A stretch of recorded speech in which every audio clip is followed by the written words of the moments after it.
Welcome to Keep Hustling, where we are going past the why to get to the how. I'm your host, the always hustling Aaron Gordon, aka NY Risk Advisor, aka Mr. Keep Hustling. In this podcast, we will be diving deep into the professional and personal successes of our guests to find out how they hustled through the most difficult times in their life and their development to achieve the success they've gotten to today. So buckle up for what hopes to be an amazing ride. Let's get to it. Welcome to Keep Hustling with my guest, Maverick Pitchford. Maverick, thank you for being here. Man, thank you so much for having me. It's an honor to get to be on your podcast, and I'm excited to get to dive in with you. Well, I appreciate you, but more importantly, I think that it's great for the podcast, for the listeners, for the network, for hustlers all over the world to have a guy whose name is Maverick Pitchford and anyway associated with anything I'm doing. So I'm all in on that. Yeah, man, the name is definitely something that's fun. It brings a little bit of attention and gets you in the door sometimes when you wouldn't otherwise. So, just for the record, for the listeners out there, you have a dog whose name is?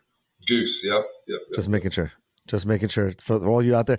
And if you don't get the reference, I don't usually try to turn away listeners, but if you don't get the reference, just hit the unsubscribe button and just move along. And or be respectable, ask someone who's older, more mature and smarter and go see the movie. And then we can go from there. You know, what's crazy is I was recording a podcast with Bradley Flowers the other day, brought up the same thing, and he had never seen Top Gun. Blew my mind. Okay. It's a real issue. I have, wow. Okay. I'm going to call him right after this and immediately tell him that he's going on to, I have very few people on my phone block list, but wow. Yeah, it's awful. Okay. Awful. Okay. And by the way, I'm not talking about the new age one. We're not talking about that. No. Don't give me that. It's good. But I like the original. But it's not the same. Yeah. All right. Let's jump right in. So first of all, you're from a very large town. So we know that there's a lot going on there. Where are you from? So Coweta, Oklahoma, about 25 minutes east of downtown Tulsa. So we're a town of 10,000 people. I've said this a couple times on the podcast, but I'm relatively certain here. The statistical likelihood of me coming to visit you is, I'm not sure how close to zero, but it's hovering just around zero. I might be passing through one time, so I'll stop by. But you can come to New York anytime. I'll try not to take offense to that. We don't have a lot of people come our way. So take us back. What do we need to know about the upbringing of Maverick Pitchford that put him where he is as the agency owner and just insurance guru that you are today? And just kind of take us through what put you in that chair. By the sick office setup, if you're watching on video. Sick office look. The guy's got like basically a podcast studio. He's got the background lights, the chair, the bookcase, the whole thing's going on. So before long, we're gonna be getting a Bison Ridge sign up there above the shoulder. That's it. And I think the clock is broken. I'm pretty assuming the clock is broken. Pretty sure that only for looks. I honestly can't even read that kind of clock anyways. I need digital all the time. So. Here we go. So my upbringing, So I grew up and lived in Oklahoma my whole life. And if I think back to kind of what put me in this position, I think being an only child has very much formatted a lot of my life. I think that being an only child has made me naturally inquisitive, made me go into situations and know that I need to go out of my way to make, friends and make, acquaintances and be the person that brings it in. Because I'm not at home with 5 or 6 brothers and sisters that I'm going home and playing with, right? It's just me and my single mom. And so I think that that has led me to a road of never being afraid to ask questions, never being, checking my pride at the door and saying, hey, I want to learn from you. And I think that in the insurance industry, that has been huge. I mean, that's exactly how you and I met. I saw your content online and I said, this dude is doing something that I'd like to learn more about. Let me message him and figure out if I can talk to him. And I mean, I've done it probably over 100 times now with other insurance agents around the nation. No one has said no. Everyone is very open to helping out. So I think there's something interesting there. And maybe another part of what you were saying or mentioning is that I am not an only child. We're going to get into that in a minute. But you also probably have to be resourceful in keeping, you have to sometimes be content with entertaining yourself. No, so I think it's not just about being inquisitive, but it's also like, if you're going to put your head down, I'll say it this way.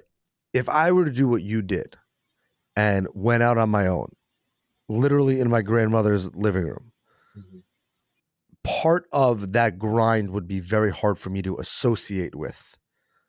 Because as you know, I'm an identical twin. So I've literally always I've never had my own room in my whole life. Never. Never.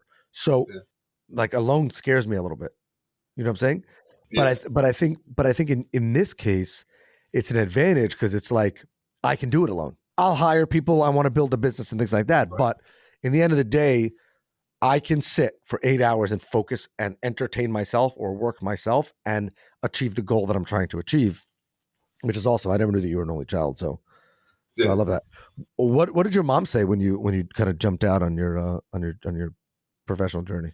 So behind my wife, my mom is the most supportive person that there is. It's very much, I think that everyone in my inner circle, my mom, my grandma, my wife, all educators, right? No one in business. So whenever I said, hey, I'm going to open a business one, I have no one that I know that runs a business like this. Two, I've only been in insurance for a year. I'm going to start my own agency. Let's figure this out. It's very much like, well, if he says he's going to do it, I mean, let's give him a chance and see what he does. And I think that has been incredibly important in my journey. I was talking to an agent the other day and told him that I was either just dumb enough to not know what I was doing or, brave enough. I don't know which way you want to label it, but I think I was, just blinded by the fact that I had a goal and I was going to accomplish it.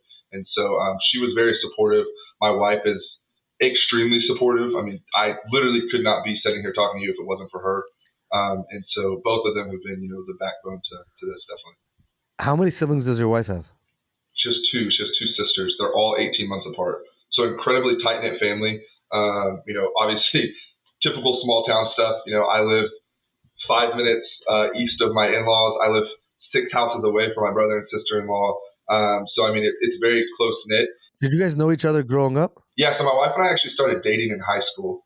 We dated our senior year. Tell me something more Southern.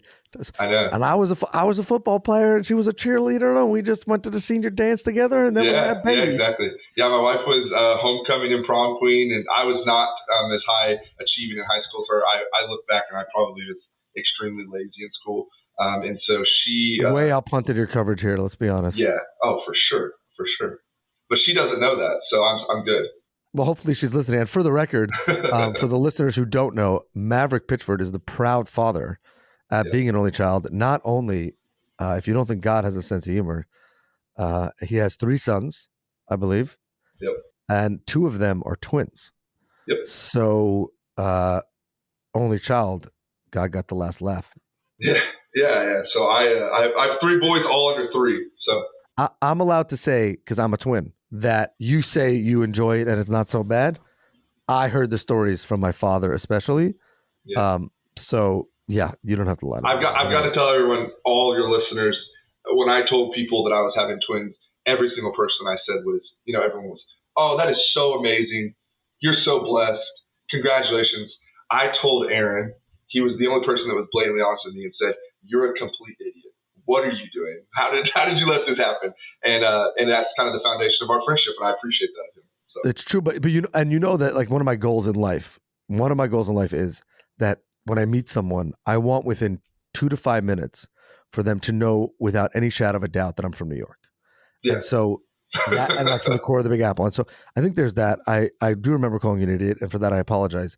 I think that you're a better man than I am. I think that being the father of twins and 3 you should follow Maverick on social media just because his kids are awesome. But anyway, we digressed away from the subject. So you were an only child. Mm-hmm. That led you to a lot of curiosity. And then somehow you found yourself in the insurance business, and then you decided to go out on your own? Yeah. So quick high view, graduated college, came back to our hometown area and started working at a bank, a big regional bank that has branches across 5 different states or so. And I realized pretty quickly that the owner of the bank was not going to step down to let old Maverick take over, CEO position. And I knew I was going to work for myself. So it was very much praying and saying, what's going to happen next? What are my opportunities? I got an opportunity with a captive carrier, completed their training program in 6 months, opened an agency, and had an agency for about 6 months. So I was with the captive carrier for about a year. Realized I was 22 at the time. And, hey, I have a long way ahead of me in this industry. And I definitely think independent's the way I want to go. So we took the leap of faith and opened the independent brokerage about 3 years ago now, or 2.5 years ago. So I want to dig in on a couple things there. First is I mentioned this before on the podcast. I love to rip on big businesses, but I think if you're a young person looking at starting your career and please correct me if I'm wrong, but I think that we agree on this because I think we've discussed it before. The value of training in a large organization is unmatched. Definitely. I'm incredibly grateful for the captive agency I was with, the captive carrier, because they let me get my foot in the door, get my toes wet. And like you said, that training was unmatched. It was just, very much onboarding at all times and very much, a really good view of what insurance was. I wouldn't say it was incredibly deep, just because at captives, they're limited on what they can sell. But getting insurance knowledge, learning I'm being honest with you, when I came into insurance, I think there's a lot of people this way. I didn't know what a deductible was. I didn't know, what dwelling coverage was, any of those things. So it was very good for me to learn that from them. So I'll tell you a great story. I have one of my closest friends in college, and my brother and I were driving to Cleveland, Ohio, our senior year in college to visit him from New York City. And at the end of an 8-hour ride, I think it was, he gets pulled over getting off the highway. Now we're 3 guys from New York, so whatever. He gets pulled over for speeding, and the first thing is this very scary looking state trooper pulls him over, and he gets out of the key. He leans over to the window and he says, "Son, what were you doing going 80 in my 40 or something like that?" And immediately my brother and I looked at him, whispered, and said, "Please don't say I'm not your son. Please don't say I'm not your son." This is a scary state trooper guy. But then the guy asked him for his registration, his insurance card, and he said, "My wallet's in the back." He let him get out of the car and he handed the guy his health insurance card. Honestly. Now, the funny part of the story is he then came and worked in our agency. Oh, how funny. That's great. And I think that a lot of people, that is not uncommon. And what's great about the insurance industry, other than the amazing training that I think you received, is that unlike most other industries, the stability kind of goes hand in hand with the unknown. Mm-hmm. So few people know about it, so therefore it's an old school industry. And because it's an old school industry, nobody goes into it unless they have family or unless they fall into it somehow. But it's still, even after hundreds of years, this unknown. Nobody wakes up in the morning and says, "I want to be an insurance agent" when they're a kid, unless their family's in the business. You know what I mean? Yeah, definitely. Some people say, "I want to be a banker." Some people say, "I want to own a hedge fund." Even if you ask teenagers, nobody wants anything to do with insurance. So I think that's incredible. So what made you think, being in the town that you're from, understanding that the captive side gets a lot of those referrals and things like that directly, what made you see the value in, what made you think that independent insurance advisory was going to work? Yeah, so I think that it was very much a numbers game. I saw the long runway I have in front of me before I get to an age where, I'm even thinking about selling or, stepping down as a leader, those type of things. And so I didn't want to grow someone else's book and then try to switch over at the age of, 40 or something like that. I was like, I might as well go ahead and take this risk now, knowing that I foresee myself being in the industry for a long time. And then I think that was also coupled with the fact that I truly didn't really care that it was insurance or if it was real estate or whatever. When I started, it was, I just want to own my own business. I want to work for myself. I want to be my own boss. And I got into insurance just by happen chance. And I didn't feel like an employee. I felt more like an employee than a business owner there. And so it was very much like, well, the natural progression for me is to just open my own independent brokerage, because then I truly am the business owner, right? There's no other Bison Ridge Insurances in the world. And so it's me, that's it. So that's what it came down to, I think. I want to ask another question and then pivot back to something I'm thinking here, but take us to the most pivotal moment so far in your career. I think I know what it is, but the moment where you kind of looked in the mirror and said, "This is my moment," and what was going through your mind at that point, and how you pushed through it. Yeah, I think that the most pivotal moment, truly, because I'm so early into the process, was just taking the leap of faith. Just saying, I'm going to do it. I'm going to start an agency that was just born in my head. Like I said, Bison Ridge Insurance is not a franchise of anyone else, nothing like that. It's truly was born from my brain. And so taking that leap of faith and having the conversation that I almost get emotional thinking about, sitting at the kitchen table with Lauren, my wife, and saying, listen, I truly think this is my calling. I think that the opportunity here is huge.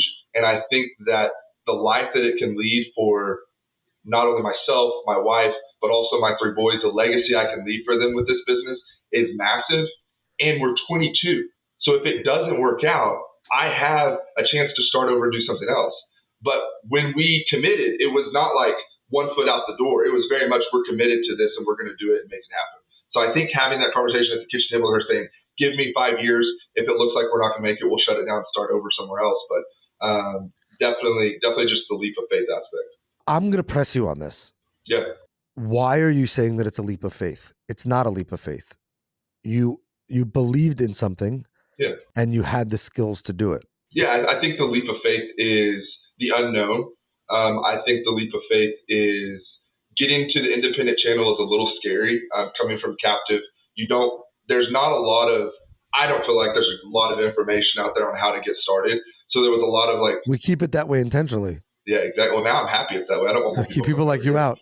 Yeah, exactly. Well, I broke through. So I think that, and I think that it was the faith that my wife and unknowingly my sons, I mean, they have no choice. They're doing, they're my sons, so they have to do whatever, we say on that kind of stuff. But they still, the faith that I know that my family had in me to create a business that's going to provide for us was the scary part, the leap of faith. It was more just betting on myself, not the industry. The industry it's proven that it's going to, create great business, great businesses, and you can create a legacy. I mean, you guys are an exact example of that, right? But it's the faith of yourself, myself doing it. What did your wife say? She just said, "Let's do it. I trust you. We're going to do it." Now that doesn't mean she's ever, been like, "Hey, what's going on here?" Hey, because during that first year, that first 2 years, I mean, even up to 6 months ago, it was very much how many policies have you sold this month? You're asking these questions because you're not really getting renewals, you're not getting that stuff, and so it was very much those questions. So it was never that she didn't check me or say, hey, are we we're still pursuing this, but she very much trusted me. She trusted in the fact that I was going to do it. And I think that so many people, especially in our industry, but in any sales and service business that start out, they give up too soon. Mm-hmm. And that's a lot about what this podcast is. Yeah. Is like, I am sure that 6 months in, when you had a bad week, you might have said, I'm not sure about this. But now you can say the business is becoming more known. Yeah. You're probably getting some inbound leads, just like, not that you've stopped making those outbound reach, but you're probably getting some inbound leads and you're seeing the renewals. But had you given up 8 months in, you never would have seen the renewal, which is obviously what everyone talks about in our industry. But you can talk about it a lot, but so many people give up and don't hustle through that bad week or month saying, wait, or at the very least, like what you said, give it 5 years or give it 3 years. Yeah. But for a year, we're not going to talk about shutting it down. I don't care. We could sell no policies. We're not going to shut it down because that won't be the hustle. You know what I'm saying? So that doesn't mean everything has to work, and that doesn't mean you have to stick with a bad idea. Definitely. But I feel like people today give up on decent ideas too soon, and therefore they don't become good ideas. Yeah, I think that I very much had the mindset and explained to my wife that this is not a get-rich-quick plan, but it's a legacy plan for our family, right? This is something we're building for the future, and we need to get through these hard times. But that was the agreement we had. We sat down at the kitchen table and we said, okay, we're going to do this. And on the hard days, she picks me up. When I go home and, I have 30 service tasks to do and I didn't get to run any new business or anything like that, she says, hey, babe, we're doing this for a bigger cause. We're doing this, for the future. What you're doing, like not many people at, 20, 23, 24 are doing this. And, we're in uncharted territories, and that's a scary feeling, but it's also a super encouraging feeling to be like, yeah, we are doing this. And so I pick her up on the days where she's like, hey, babe, I haven't heard you talk about, because I'm very much, I brag, right? I come home writing a policy. I'm like, heck yeah, we did this today. And she's like, hey, I haven't heard you talk about this lately. And like, hey, we're going to make it through. I'm going to keep grinding. I'm going to keep making those outbound calls, and it's going to snowball to an unimaginable point to where we're going to look back in 5 years and be like, can you believe where we started? We started with 0 clients. That's wild. That's mind-boggling. And I think that you have such an advantage because at such a young age, you took the leap, as you said. Mm-hmm. So many people wait too long, and then it becomes more difficult. And when it's more difficult, your likelihood of success goes down. It's not a bad thing, but if you had 3 kids year 1 that you also needed to take to soccer practice, you would either feel like you're missing out on the family stuff or you're not giving it all at work. And no offense to little kids. I have a bunch of little kids, but like you missing a bedtime now for the sake of what you say is legacy building, which I want to talk about, but will enable you, in my view, to not miss a soccer game when the kid will remember. Exactly. You and I have had these conversations off the podcast before. I know that the days I'm putting in, the long hours, we put in, all days, and then I go home and I put the kids to bed and I come back up to the office and work all night. Like those are the days that in the future, when I'm at every sporting event, I'm at every field trip, I'm at everything, I'm going to be like, yeah, I did that because of the time I put in the past. We're just making investments in those future buckets that my kids are going to be, I just know they're going to be extremely grateful for in the future. The joke in our family is that my father, he should rest in peace, missed less family dinners than we did for basketball practice, for work. Yeah, exactly. And the hilarious thing, and I don't know if we've ever discussed it, but this is actually the really hilarious thing about my childhood. My mother was my father's second wife. So during his first marriage, he traveled a lot. He was a younger salesman. It was before the internet, all that kind of stuff. Yeah. And then he made a conscious decision when we were born, my older brother and then my twin brother and I, to travel less. And the irony is, later in life, when we started working and traveling for business, my brothers and I, my father told us that he did this and he did that. And when we were kids, we never remember him traveling for business. We remember that once a year he went to a conference because he came back with all that stuff from the conference. Yeah. And we remember that we had, one of our largest running clients is in Delaware, that he would drive for the day to Delaware. So he would leave in the morning. He would be around when we left to school because he would leave right after we went to school. And then we wouldn't see him that night. Yeah. But I think that's the beauty of our industry and being a business owner is you can make those conscious decisions and be like I make a conscious decision that I'm not going to miss dinner and bedtime, but I'm going to come back up and work from 8 to 2 in the morning if I have to. But I have the flexibility to do that. You know what I mean? Like that's what I'm doing. Right, but the other piece is when you choose a business like ours, there is something to seeing that and saying, I know what I'm building will make it even easier for me to do that in the future. Yeah, definitely. So then maybe I won't have to come back at 8 o'clock when my kids are going to sleep at 10. Yeah. I won't have to come back at 11:30 and work. So I think that but just the ability, and this is why I'm really happy you're here on the podcast, to say, I'm going to ask you the direct question, and if you lie, I'll know you're lying because I think I know what the answer is. And that is have you ever regretted it? And I have to believe that there were times when you said, I'm not sure, but I'm going to hustle through it and just stay at it. And so many people give up too early. Yeah. I would not sit here and lie to you and tell you that I have days where it's like, what am I doing? Like, because the situation I'm in, I have, a VA and we're potentially bringing on a second VA. So I have a little back office help, but I'm very much I wear all the hats, right? So I can get on podcasts with you or the Insurance Guys podcast and talk to them and say, hey, all this stuff, and I get pumped up and I'm off here and I'm ready to go. But in 2 weeks, when it's a rainy Wednesday and I have 45 service tasks to do, I guarantee you that doubt is going to be like, dude, what are you doing? Like, why am I doing all this? But then you just have to have the mindset that when you're like, oh no, I'm doing it for not now, I'm doing it for 10 years in the future. Whenever I'm going to go travel for 2 weeks with my wife and not have anything keeping me from doing that. I'm doing that right now for the future. You are the only person, first of all, that was super profound. You are the only person to mention twice in this podcast in 2 sentences that you're building a legacy for your wife and for your children and for your family. Yeah. What does that mean to you? How do you define that? I have to be honest with you here. I have to take a deep breath and take a second because this is I'm not an emotional person, but this is one thing that gets me. I mean, I get very emotional about this because I have such big plans for the future and such big hopes and goals. And I believe deep down in my soul, I mean, core deep belief that I will make it there. And it's just one of those things that other than my wife, I truly do not care what anyone says. Like, I'm going to get to the goals that I have. I'm going to be the business that in 10, 15 years, they're going to be like, well, isn't that nice that Maverick has this business and he's I'm 35 at the time, and they're like, oh, he doesn't even seem like he works. He's out, golfing or fishing or doing whatever. What I about your want to do. kids? What about when they say, "Oh yeah, those are the Pitchfords. They got a easy life. They can just go. They have a business they can go into." Talk about that. Yeah. Forget about you. What about that?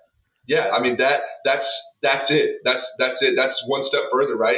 It's for when my kids are young, but then it's also for whenever they're 25 and they're getting out of college and like, Dad, what do I want to do? Well, son, come work for us, and even if it's not for a long time, even if it's not something where they take over like you're doing, right? Even if it's just for the time being, I'm giving them an opportunity that I didn't have because of what I'm doing now. I'm building that legacy for them to have just an option to take over the business. If they don't want to, that's fine. But I want that to be an option on the table for them where it wasn't for me. I think that, God, man, I miss my dad now. The fact that you're thinking about that is incredible to me and inspirational in my hustle, because it means that when you have, just like you've already said, when you have those moments of doubt, you have that. And I don't think I've told this story in the podcast, but if I have, the listeners will stick with us. The first time I ever traveled by myself for business, I went to Chicago to a carrier sales training. And my father, he should rest in peace, his area of expertise was medical professional liability, medical malpractice insurance, and he managed programs for decades. And there was a part of the first session was on healthcare and medical professional liability at this carrier. And my father, he should rest in peace, he was the guy. We've all went to the conferences. We all know this guy. He was the guy in the front who always asked the first question when the presenter was done. I sat in the back. And the head of healthcare for this very well-known carrier gets up. And we're a small business. You know that. We're a small business. We don't have 50 employees. We don't have multiple offices. We're just a regular mom and pop business. We've been around for 55 years. But, my parents built a business that's important to them, that structure. And the guy gets up there and he goes, literally opens his thing, says, "I'm so-and-so. Where's Aaron Gordon?" And I was like, "Oh, this is no bueno." Exactly. The line I say is, I said a prayer that the floor should open up underneath me. And he points at me and says, "Everybody turn around." And he says, "That guy's father is a legend." That's awesome. And it was awesome. And the most awesome part about that, the best part about that, was that I haven't forgotten it. And on the days when I have the exact same feelings you do, those 30 service tasks at 9:00, or that thing that you told someone you'd get them on a Friday for closing on a Monday, and it's Sunday night, you just want to get into bed and you remember it, which is a sickness that you and I both have, which we remember things right when we get into bed. I know exactly you're the same way like me. Right when you're about to say I'm done, you remember things, but that's great. I literally say, I can be a legend. Like a legend put me in here, and I want to be a legend too. That's not ego. I want my kids I want somebody to say to my kids, "Your dad's a legend." Yep. Not because that means that I've made billions of dollars and that I'm that good, right. But like, that's something. And I think that when you build a business focused on legacy, you can actually do it, because everything else goes away. Sales come and go. Good years, bad years, bonuses, no bonuses. My dad talks about that in January, the carrier bonuses that he got would determine if our family went on vacations that summer. If we did a staycation and went on vacation, some years yes, some years no. So I think there's definitely something very special there. And I know, not to steal my friend and mentor Scott Howell's line, but I know one day they'll listen to this. Yep. They may or may not care about insurance, and I hope your wife listens to this, because she deserves to listen to this. But that moment at the kitchen table, I feel like you'll remember that for a long time. Forever. Literally, it's something. It's a legacy defining moment. I mean, when we look back on where we're going to be in the future, we'll be like, I remember sitting in that small rent house at a table that we were given to someone because we couldn't afford a table, making a decision to grow a legacy that we had no clue we would reach. It's just, it's amazing. When you're on the Pitchford Ranch, yeah, exactly. Looking at your actual bison, Yeah. from Bison Ridge. That's right. That's a thing, right? Do people have bison? Is that like a thing you can have? Yeah, it's actually a really big commodity here in Oklahoma. So, yeah. Let me tell you what I've never come face to face with: a bison. Yeah. We don't have those in New York City. We have people that look and smell like bison, but we don't have actual bison. That's right. Yeah, that's right.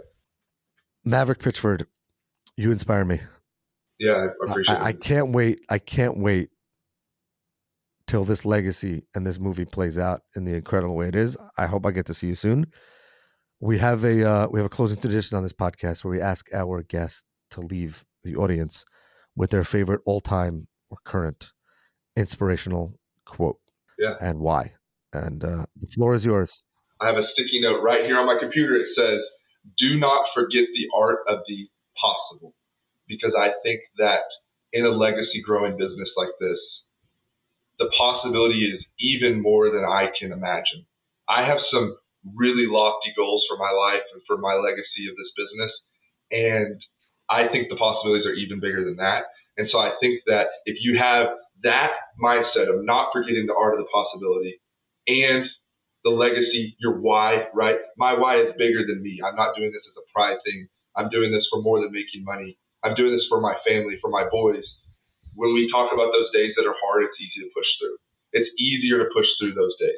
Now, that doesn't mean the days aren't going to come. That doesn't mean they're not going to be hard to get through. But having that is a lot easier to puch through it. So there's a quote that I've mentioned before on this podcast. It's not my quote, but there's a quote that I've mentioned on this podcast before that I saw in a video about a few months ago that really, really hit me. And that is, imagine how big you would dream if you knew you wouldn't fail. Yeah. And that's what you're saying. Yeah. Anything is possible, but people who fear that failing of the possible make things impossible when anything is possible. Exactly. Jeff Bezos sold books out of an office and drove to UPS or FedEx himself to deliver those. And now he's one of the richest people in the history of the world. Yeah. Yeah, I look at those guys. I look at when I'm watching a sporting event and I see, an insurance agency that's sponsoring a sporting event. I just literally say, why not me? Why can't I do that? There's nothing stopping me from reaching that point. So I just want to say thank you so much for having me on. I also want to just take a second and say thank you for being the inspiration that I need for my boys. I know I never met your dad. I've listened to him on podcasts. I've listened to you tell stories about him. And I can tell you that's the type of man I want to be, because I want my boys to, in the future, whatever the future podcast is, I want them to be hosting a podcast or whatever form of media that is and be able to say, my dad did that. And I want to make sure it's noted to you that you and your dad are the inspiration that I'm building towards. It's amazing accomplishments you guys have made. So I appreciate you saying that. I can say that with all the confidence in the world, he would have made fun of you, where you're from, and your name more than I would have. You guys could have commiserated about having twins, because when he found out that he was having twins at almost 50 years old, my mother said it's going to be great. And he said, no, it won't. She said, it's going to be fun. He said, no, it won't. And until almost his last day, he probably would have told you that it wasn't. In the end, he great. When we were 30 years old and he had grandkids, life was great because but to the end, he's not one of those guys that lied and said it was fun. He said it straight out that the first 18 years were very difficult. And I really appreciate you saying that. Definitely. And I appreciate you being the inspiration to me, because you know what? Sometimes you can get jaded being in a long-term family business. 55 years is a long time. And I try not to take things for granted, but I understand that there are people like you who are hustling a lot harder than I am. So thank you for inspiring my hustle. Well, I appreciate it, man. Thank you so much. This has been another episode of Keep Hustling. Remember, do well by doing good, and always keep hustling. All right, hustlers, that brings us to the end of another fantastic episode. Thank you for listening. The listeners are the most important part of this show. If you like what you heard, please leave us a review wherever you listen to your favorite podcasts. Your feedback means the world to us and helps us reach more listeners. Plus, be sure to subscribe to our podcast so you never miss an episode. We have some amazing guests and topics lined up for you, and we don't want you to miss out. And finally, if you have any suggestions, comments, or even just want to say hello, please feel free to reach out to us on all social media platforms. We are Keep Hustling Pod on Instagram, X, Facebook, and LinkedIn. We would love to hear from you to continue the conversation. Thanks again for tuning in and supporting our podcast. We truly appreciate each and every one of you. Until next time, stay curious, Stay hungry and keep hustling.